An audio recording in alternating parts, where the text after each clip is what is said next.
Okay, so I hope the poem is visible to you. Yes, sir. Yes, sir. Okay, Yes, sir. all right. So, Ariel, as the name suggests, refers to the play Tempest by Shakespeare, and in that play, there was this supernatural spirit. I mean, spirits are supernatural, but magical spirit called Ariel, and we have a name, or I don't know if that detergent still exists, but there's a detergent named Ariel. But that has nothing to do with the poem. But the reference can be brought from Shakespeare's play, from the character created by Shakespeare in Tempest, uh, in this poem, and we shall see it working as an allusion. I hope you remember what an allusion is from your um, days of rhetoric and figures of speech. Okay, so stasis in darkness, then the substanceless blue, pour of tor and distances. So there is a stasis, there is a stagnation. Something has stopped in darkness. In darkness, things are usually in stasis, um, because in darkness we do not wish to move unless we are nocturnal creatures. Um, but every other thing, I mean, nature in general, usually stops to rest during the darkness. Most of the creatures um, wait for the birth of the light to move again, to resume the activities. So, of course, there is a stasis in darkness. Um, Darkness preludes to, or darkness is the precondition of the lack of movement or inertia. Darkness and stasis seems to be complementary, and this seems to be a very loaded line, very short, but loaded with so many meanings, so many images that ironically can be understood even from the word darkness. I mean, in darkness we cannot see, but and images are mental pictures that appear in our mind. So there is a paradoxical relationship between darkness and the images that that arise in this darkness, especially of the stasis. Then the substanceless blue. So gradually the dawn is gaining upon the world. Everything was stopped, everything was in stasis in the darkness, but gradually the substanceless blue, that is the blue sky, the blue firmament, can be seen. Pour of tor and distances. Tor here means hills, rocky hills, or crags. Evokes a natural image, evokes a image of the nature. It seems that with the coming of light, the blue, the sky, uh, is pouring out, is coming out of the mountains and the hilly areas and the crags and distances. The morning always occurs at a distance.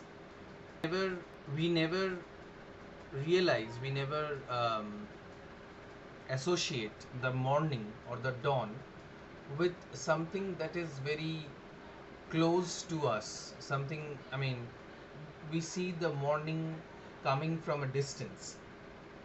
We don't see the morning emanating, we don't see the morning rising um, from the um, from our houses or from our own backyard. Morning is something that pours, that comes, that issues forth from distances. অনেক দূর থেকে আমরা সকালটাকে হতে দেখি। অনেক সময় এরকমও মনে হয় যে যেন সকালটা ভোরের আলোটা পাহাড় বা অনেক দূর, যদি আমরা সমতল ভূমিতে থাকি, অনেক দূর থেকে যেন কেউ ঢেলে দিচ্ছে। With a great speed it comes almost suddenly, and it stands in a stark contrast to the stasis in darkness that we found earlier. But the blue is called substanceless. This is scientifically correct, that the blue sky does not have anything substantial in it. It's just a illusion. It's not even real. And if you remember your understanding, or if you recall your understanding of modern poetry, modern poems, then you will realize that everything in the modern sense of the term is substanceless. Everything appears to be hollow. Now you can understand that I am referring to hollow men, which stands as the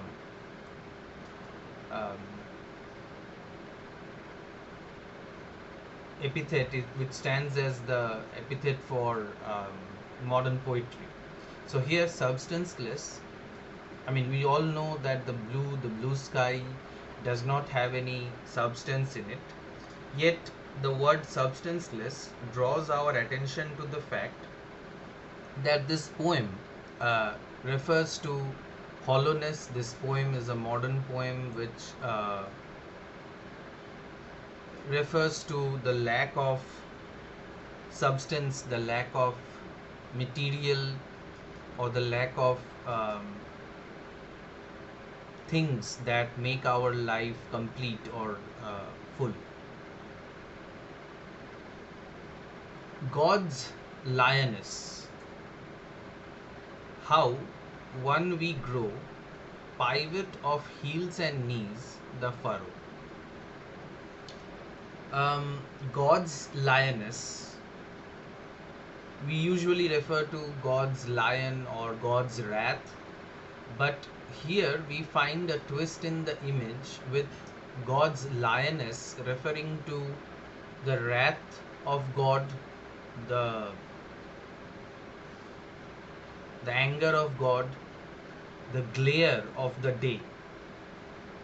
The God's lioness could be the glare of the day,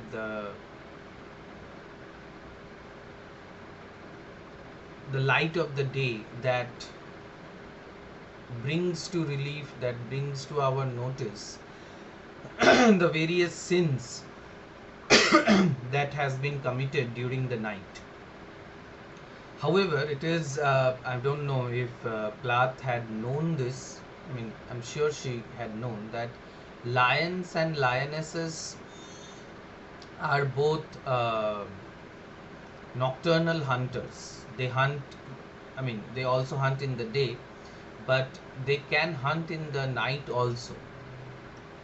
So there seems to be a clash, there seems to be a conflict between natural history, or our understanding of animal behavior, and its mythical understandings. That God's lioness is compared with the day, the dawn of the day, the coming of the light. And since the light exposes the sins that were committed during the night,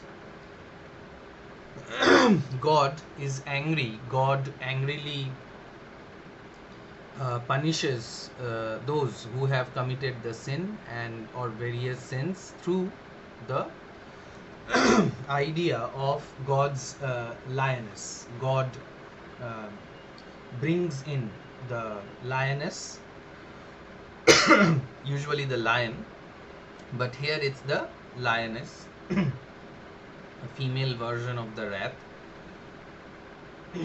How one we grow, pivot of heels and knees, the furrow. So, um, using a brilliant synecdoche, the poet Plath is referring to the way in which humans register growth, or the poet's sensibility registers the growth. That it's just pivot of heels and knees.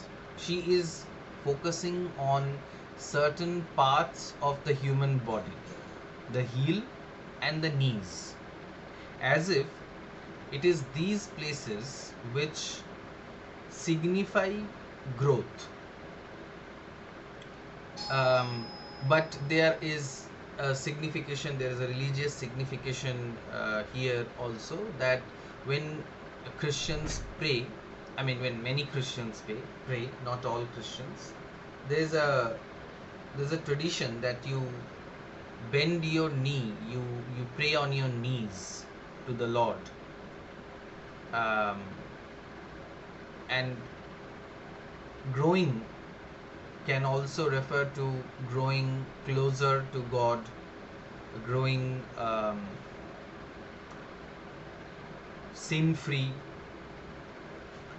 So, knees here could refer to the prayers also. Pivot of heels and knees. If kneels could refer to the praying to the Lord, the heel can have many significations, right from the mythical or epical significations of Achilles' heels, which were his weak point, which was his weakness, and heels to Jesus's heels, because there was a nail that was struck on his legs, on his toes. So the heel is something that could be touched by the people who come to pray to Jesus.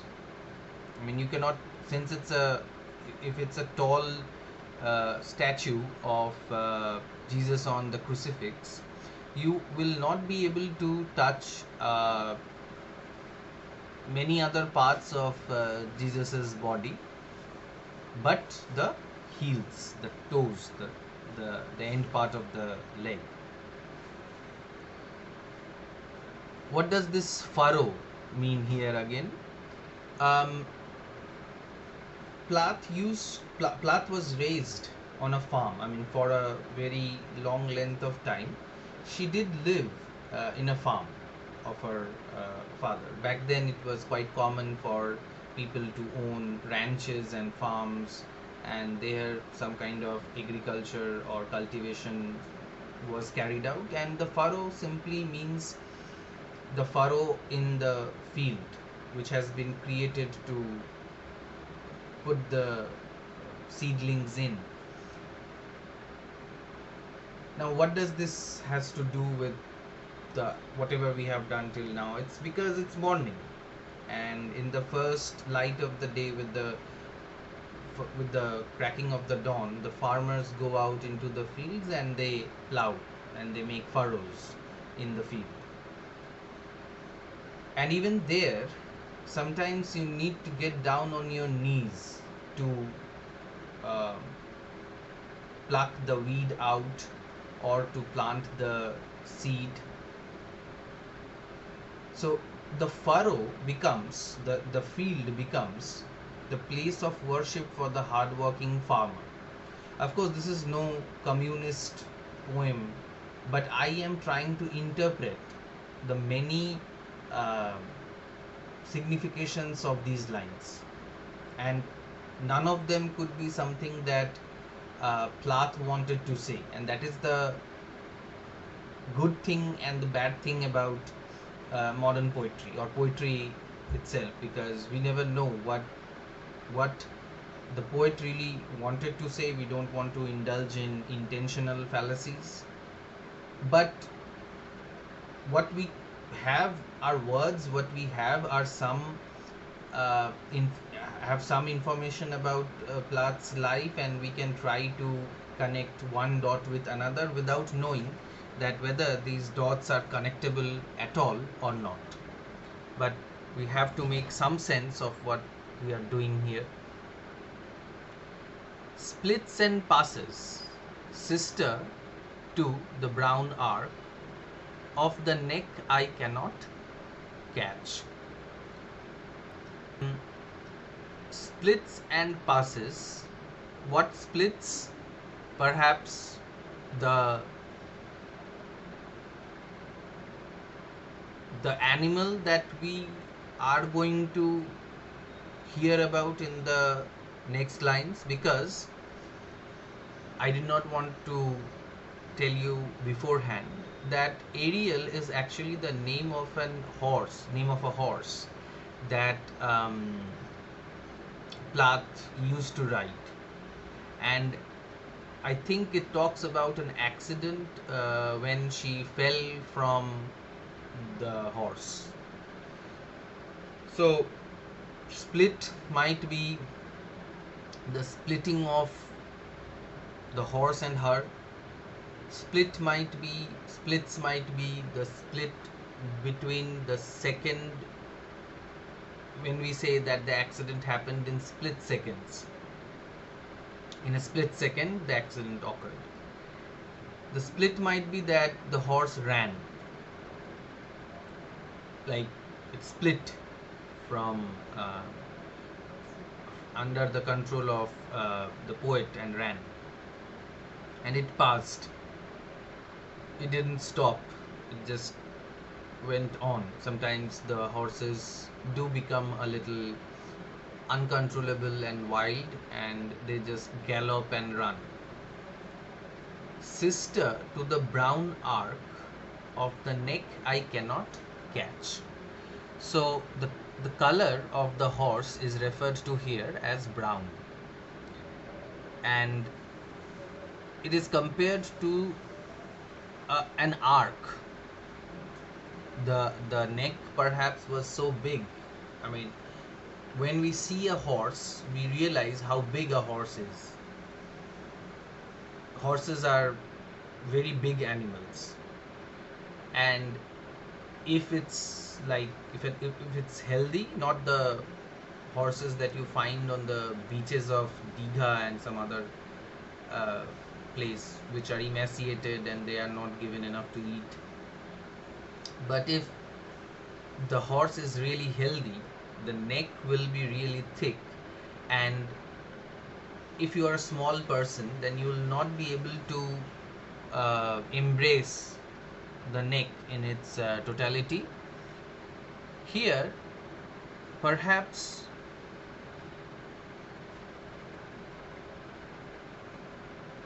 Plath lost control, and she could not catch the hilt, the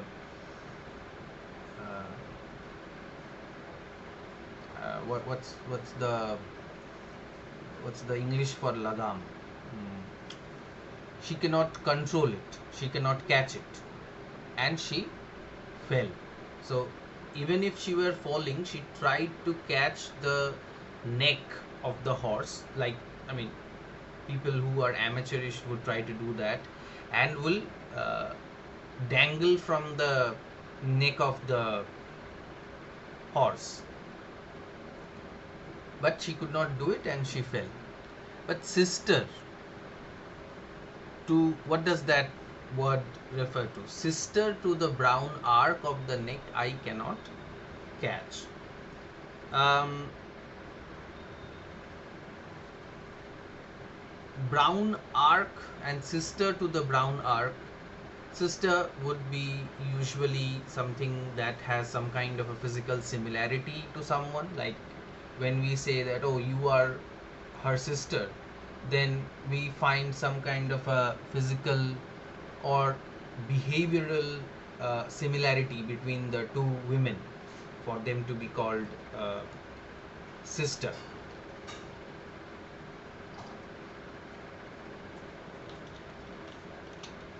Perhaps the brown arc that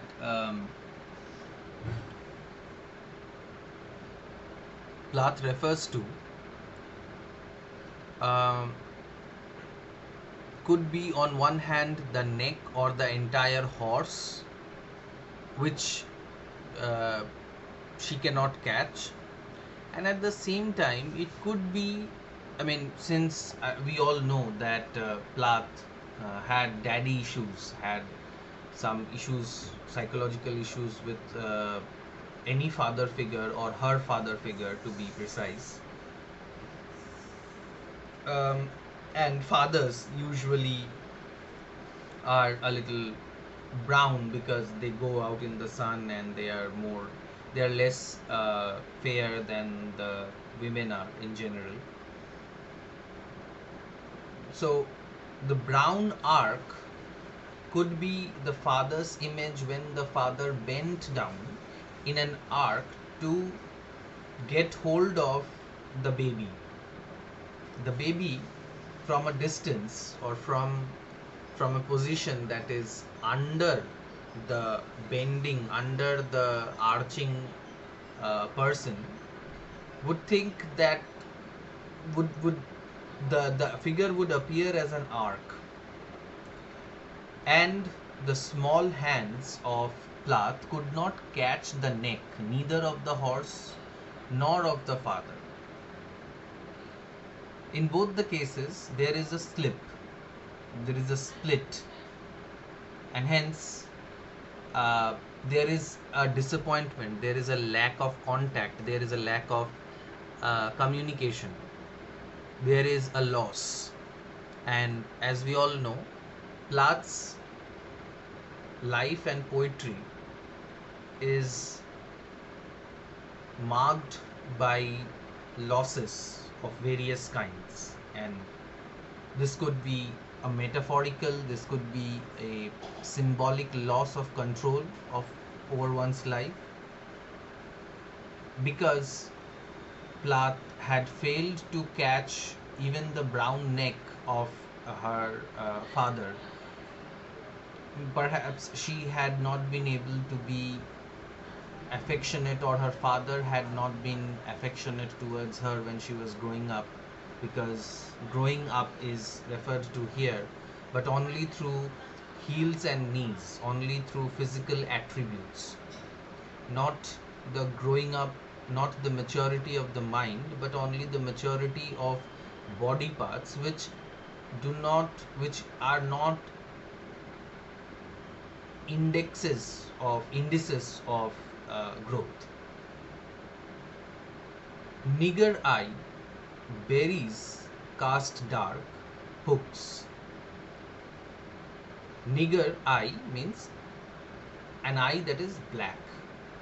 Back in those days, in 1960s, the word nigger could be replaced by black and vice versa. Or the word nigger was not really considered to be very offensive. No one will be using Nigger anymore, but people of African American descent, they often call themselves nigga. in a kind of mutual insult that they want to do to each other. Berries cast dark. The eyes of the horse are very dark usually. They have like big, huge eyes. And they are like berries, round, spherical, dark berries, it appeared. Hooks. Hooks are something that are associated with the riding of the horse,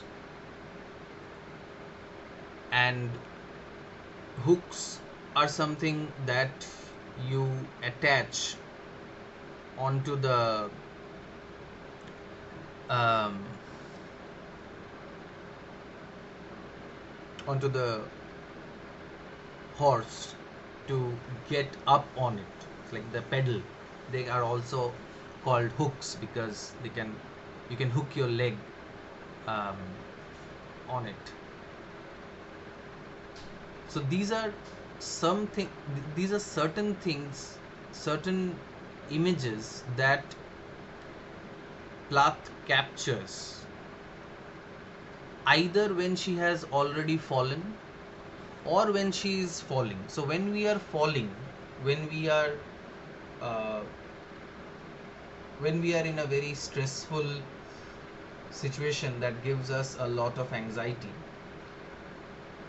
or in a situation of physical trauma, we do not catch something in their entirety. We just catch bits and parts of whatever we can see. Say you're walking on the street and some car hits and runs. We remember maybe just the color of the car, or maybe a sticker on it, or maybe the number of people who were on the front seat, but we cannot recall the entire car with its um, plate numbers, with its model, with its peculiarity, which could help the police or us identify the car later. In an accident, we just remember little small things. And in poetry is also a kind of an accident. It's a spiritual accident. That is why poetry is not something that is very common. I mean, not common in the sense that good poetry is uncommon. I mean, anybody can write anything and call it a poem, and you know what I'm referring to. But a true poem does not happen if you want it to make. It comes to you. And accidents are also something that are not really very premeditated, unless someone wants to kill you or something like that, or you want to die by accident. Accidents and poetry have some strange thing in common, that you don't you don't imagine, you don't think, you are not prepared for a poem or an accident. It just comes, it just happens. And when it comes, you don't remember everything like a dream. You remember just bits and parts of whatever you experienced in the dream, whatever you saw in the dream. And in the poem also, you write only bits and parts, because everything else is lost. Even in an accident, if it's a major accident, you do not remember everything that has happened, every small detail that went into the accident. But you remember the eyes, the hooks, and so on and so forth in bits and parts. Black, sweet blood mouthfuls, shadows, something else. Now, when she fell, perhaps she hit her mouth, she hit herself really very bad, and blood came out of her mouth. It was black but sweet. Sometimes when we taste our own blood, I don't know how you will react to this, but especially if you have your teeth, one of the tooth removed, and the bare nerves are exposed to the touch of your tongue. I liked to put my tongue on those exposed nerves. The taste of blood, or whatever it was tangy. I mean, I'm not propagating vampirism here, but maybe the taste. Yes, somebody has to say something. Yes, Shormishta. Shormishta, you have something to say? No? Then, oh, sorry. Shormishta, your mouthpiece is on your on unmute. You mute yourself, or you have if you have to say something, do so. Um, so when she fell, she hurt herself. She felt the taste of blood in her mouth, and a lot of blood. Perhaps she had hurt herself really very bad, and there was a lot of blood that came out of her mouth. The color seemed to be black, and the taste seemed to be sweet. Then again, just a word, just an image of a word, shadows. Maybe if she had hurt her head, she would face some kind of concussions, and she would be overwhelmed by shadows, by shadowy images. When we are losing our consciousness, a kind of shadow falls in front of our eyes, and all we could see are the shadows. So all these images add up when there's darkness, and then there is the nigger eye, dark, black, shadows. These are all, imagine these to be black pearls threaded by this poem that apparently makes no sense. But these images are something that injects some kind of meaning into the poem. It is an experience that uh, Plath shares with us. And something else. So there was something else also which remains undefined. We do not know what this something else was that came out of her mouth, or what she felt or saw. Hauls me through air, thighs, hair, flakes from my heels. So now she says that she's hauled through the air. She's thrown off from the horse's back, and all she could see again are bits and parts. Thighs, so her head went down, her thighs went up, and then hair going all in a kind of a explosion. And when she, and also the dirt from her heels. She's going in a kind of a catapultic motion where everything is going topsy-turvy. All she could see is sometimes her thighs, sometimes her hair, sometimes some dust particles issuing from her heels. That's all that is visible. White Godiva I unpeel, dead hands, dead stringencies. White Godiva is the name of a chocolate consumed during consumed at that time. So she's unpeeling the white Godiva, dead hands, dead stringency. So after her accident, perhaps she's recuperating in the house and eating chocolate. I don't know if eating chocolate has anything to do with convalescing or getting all right. Uh, I don't know if injuries can be healed by having chocolate, but definitely chocolate is good for our dark chocolate. White Godiva was ironically dark chocolate. Is good for our blood, is good for our heart, and maybe good for our mind also. Some people say that it's good for if you are feeling depressed, you should have dark chocolate.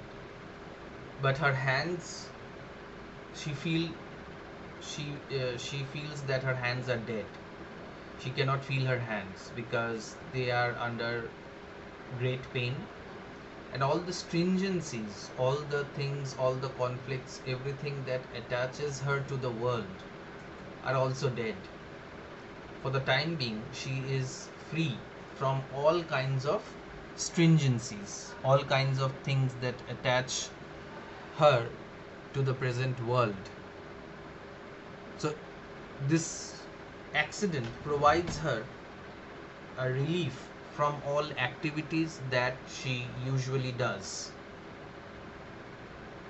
Sometimes, like um, like the vacation that you have gotten due to the incursion of the central forces, there's a break from the usual activities, and an accident of whatever nature provides a person, a very busy person, with some kind of a rest. জ্বর হলে, শরীর খারাপ হলে আমরা একটু ঘুমিয়ে থাকতে পারি বা একটু রেস্ট নিতে পারি. Otherwise, if we are feeling all right, we rush to do whatever we are doing. And now I foam to wheat, a glitter of seas, the child's cry. And now I foam to wheat, a glitter of seas. So perhaps now she is talking about her vacation near the beach, where she could see the foam, where she could experience the salty foams of the water. But foams of wheat could refer to her own field, where the wheat has grown, and when the wind blows, she can compare the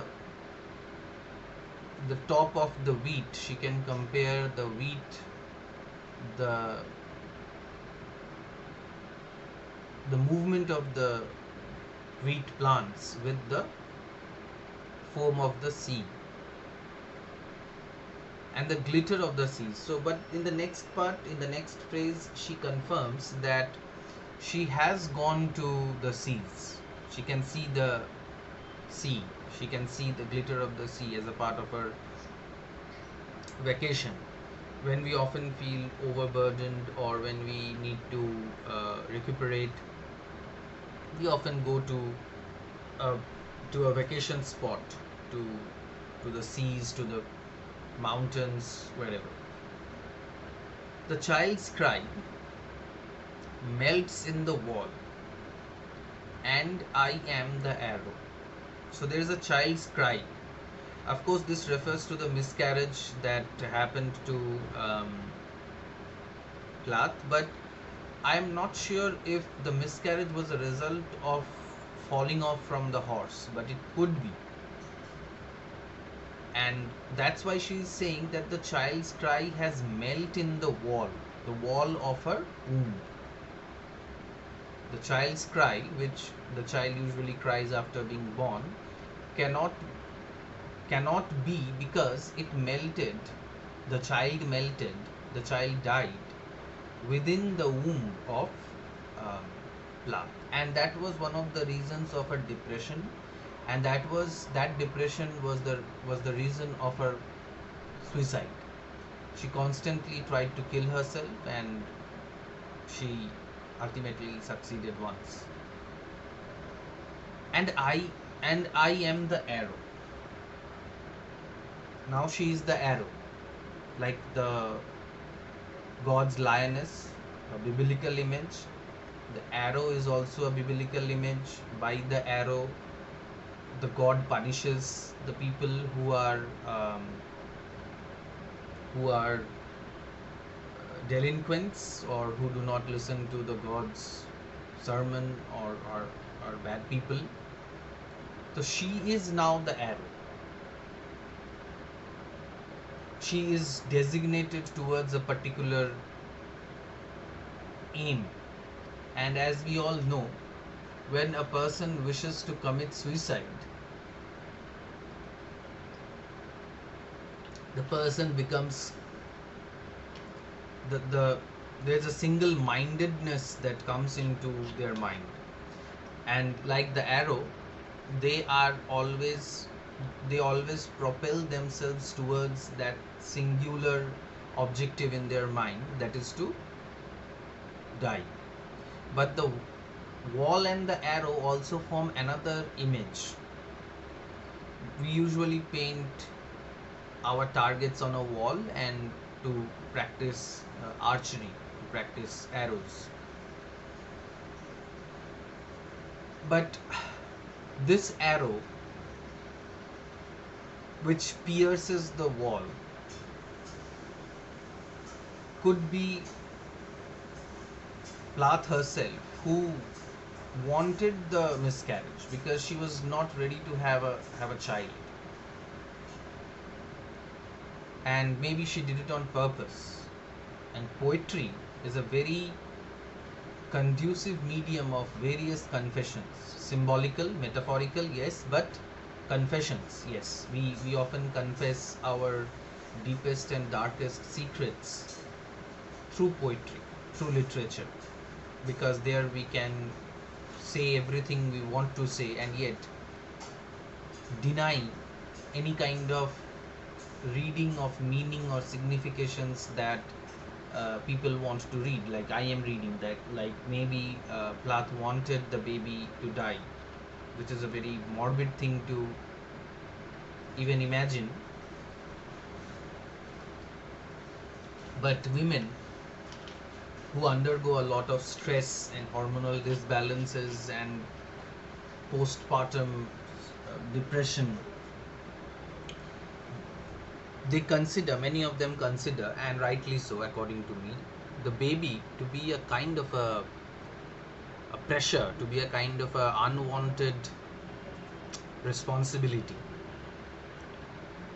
And sometimes they are happy in a very morbid way. They're happy that they, they don't need to take care of the child anymore. But there is a guilt attendant to it, that she is blaming herself for the death of a child, and at the same time she is the arrow. She wanted the child to die. This split between what you really want and what you think you want is what defines modern poetry, is what gives the characteristic psychological depth to modern poetry. The dew that flies, suicidal, at one with the drive into the red, I, the cauldron of morning. So, the dew that flies, suicidal. Dew, again another image associated with the dawn, with the morning, but it is suicidal. Why do you think the the dew is suicidal? Any volunteers? The dew is suicidal. Why? I mean, if this is the RTC, then how will you explain uh, the suicidal tendencies of do? Trisha, since there are no volunteers, I will make you speak. I know you hate that, but I'll try to make you speak. Trisha,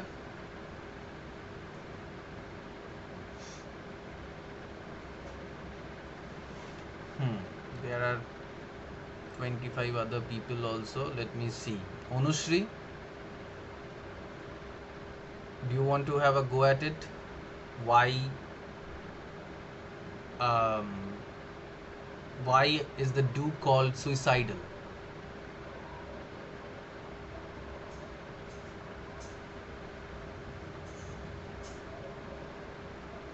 Onisha,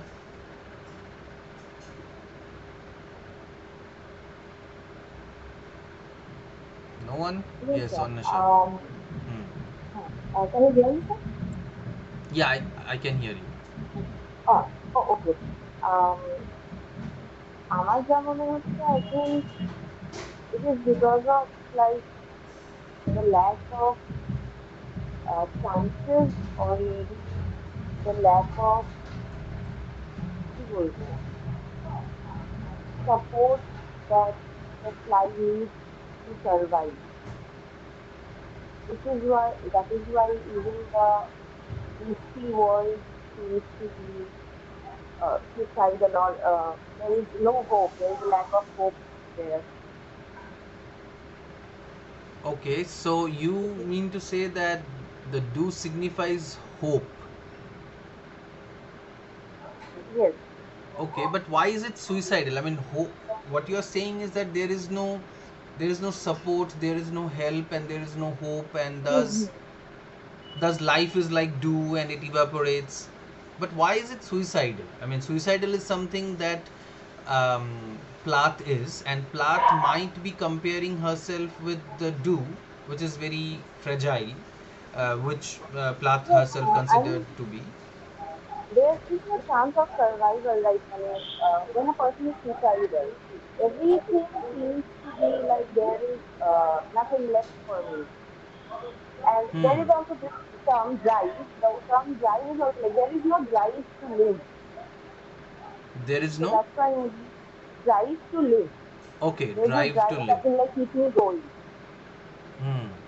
Okay, that's why, according to you, the do is suicidal because the do already knows that there is no chance of survival. Okay, fine. Yes, yes. All right, Biprojit,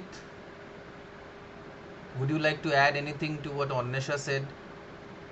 There is a natural explanation, and I want you to write that natural explanation.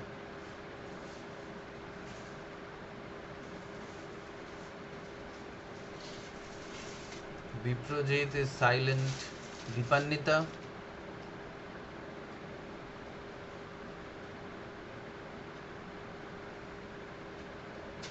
Dipannita. Shurmishta, you want to say something? I mean, Indrani.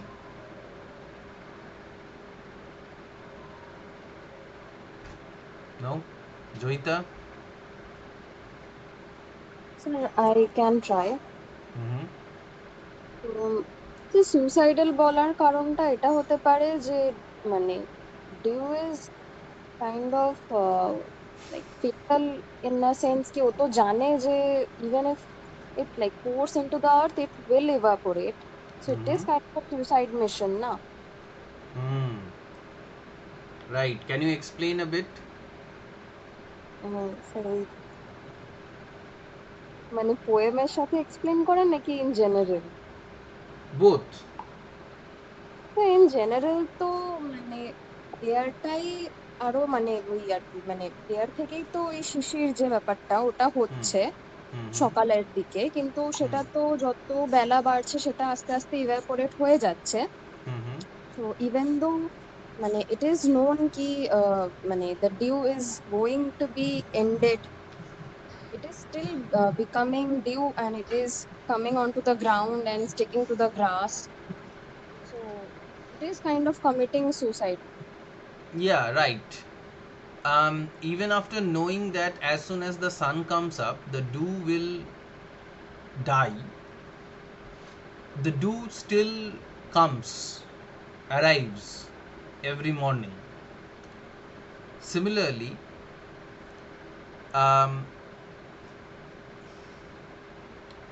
Plath Plath in particular and people in general, they know that ultimately they are going to die.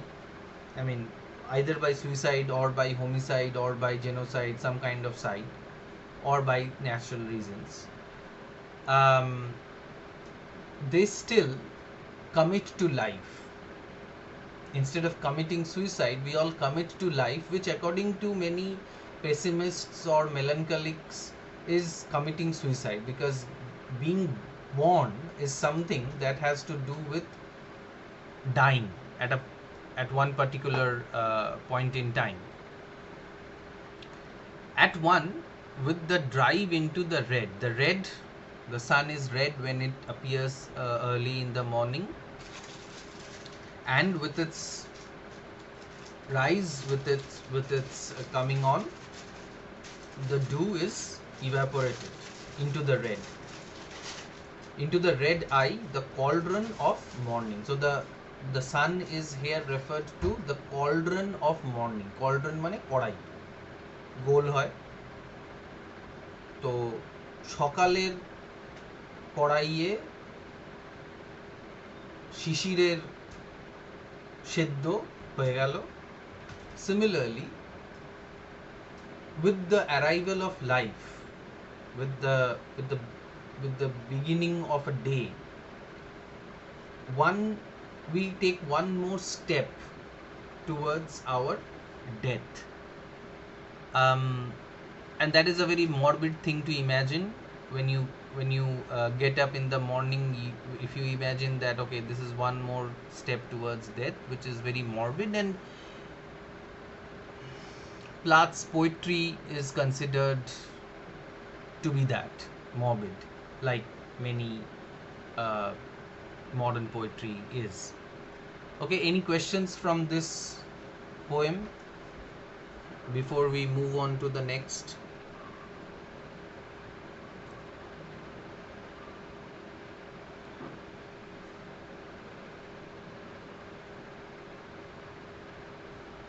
Sir, No. Yes. তাহলে এটা বলতে কি চাইছে, মানে প্লাথের poems গুলো যেমন confessional টাইপের, তাই Hmm. তো? Hmm. এবার এটা কোন ইনসিডেন্টটাকে বোঝাচ্ছে, যে ওই মিসক্যারেজের ব্যাপারটা, মানে এই মিসক্যারেজটা কি ওই, মানে প্রথমে ভাবছিলাম যে ছোটবেলায় হচ্ছে বা কিছু, এটা কি Hmm. মানে হালকা বড় হয়ে ওরকম ব্যাপার নাকি? অ্যাকচুয়ালি ব্যাপারটা হচ্ছে যে একটা কবিতার মধ্যে দিয়ে আমরা এটা যদি বোঝার চেষ্টা করি যে এক্স্যাক্টলি কোন ঘটনাটার কথা হচ্ছিল, Plath is not going to give us things so easily. Okay, Plath is Plath makes it, I won't say makes it difficult, but Plath makes it vague. মানে এটা ওর জন্যও ভেগ, প্লাথের নিজের জন্য এটা ভেগ, যেটা কোন ইনসিডেন্টের কথাও বলছে। আর the miscarriages and the accident involving the horse aerial connected? It could be, it might not be. আবার এটাও হতে পারে যে এরিয়ালের ওপরে ওই যে চড়া এবং ওর পড়ে যাওয়া, সেটা ছোটবেলায় হয়েছিল এবং তাই জন্য তার মেমোরিটা অনেকটা মানে কম হয়ে গেছে, তাই জন্য ওর শুধু বিটস অ্যান্ড পার্টসই মনে আছে। আবার সেই অ্যাক্সিডেন্টের জন্য হয়তো তার পেলভিসে বা অন্য কোনো ইন্টারনাল অর্গ্যানে চোট লেগেছিল, তখনকার সময়ে হয়তো মেডিকেল সায়েন্স অতটা ডেভেলপড ছিল না যে পরবর্তীকালে কি হবে সেটা বলতে পেরেছিল। And that lead to the, I think there were like 2 miscarriages. She tried to conceive twice, and at both times she lost the baby, and that made her really very depressed. Are these things connected? I mean, I won't be able to know, but we can read up a little about the background of Plath's personal history to know if what's going on, what is happening. তো সেটা আমার পক্ষে বলাটা খুব মুশকিল যে কোনটা কি, মানে এটা কোন ঘটনাটাকে রেফার করছে বা কোন ঘটনার সাথে এটা অ্যাসোসিয়েটেড আছে। হয়তো সারা জীবনেরই যে ঘটনাগুলো ঘটেছে সেগুলোর সাথে অ্যাসোসিয়েটেড আছে। But the horse was named Ariel, and there was a time when she lost her baby, when she lost her child. So these things are there. So I can't put my finger particularly on one incident. হ্যাঁ, আমারও সারা মানে লাইফের ব্যাপারটাই মনে হচ্ছিল আর কি, ওই হুম, জন্য। মানে এইভাবে আমরা দেখতে পারি যে আমাদের সারা জীবনটাই একটা হর্স রাইডের মতো চলছে চলছে, ঠিক আছে, কখন উল্টে পড়ে যাব মরে যাব তার কোনো ঠিক নেই। আর এরকম বলে যে আমরা আমাদের যখন শেষ মুহূর্ত হয় তখন আমাদের ওই একটা কি বলে ওটাকে, the life the entire life flashes in front of us. So it could B that before the moments of committing suicide, Plath wrote this poem and her life flashed before her in just in bits and parts. So anything could be the trigger for this poem, which is very common for any modern poem. Okay. হ্যাঁ sir, Anything ঠিক else? আছে। Any other questions?